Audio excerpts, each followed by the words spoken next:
Okay, so we have another question here. Sa hotel naman tayo. So sabi ni ma'am, "Hi sis, anong pinakamalapit na hotel sa Parcal Mall for the biometric?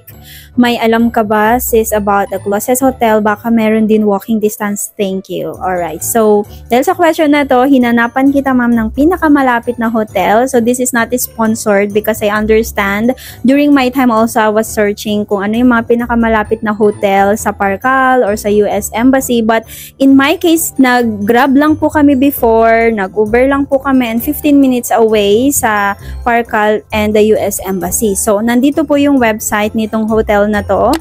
Ayan, so ilalagay ko na lang po. Diyan na po kayo mag-book ng hotel ninyo. Diyan na rin po kayo mag-ask ng questions kasi hindi ko po alam yung contact number nila. But I know it helps para sa mga naghahanap ng hotel. So, I think it's 3 to 5 minutes away sa Parcal. So, yan na ang pinakamalapit. And 1,800 to 2,000 lang daw po yung overnight stay nila.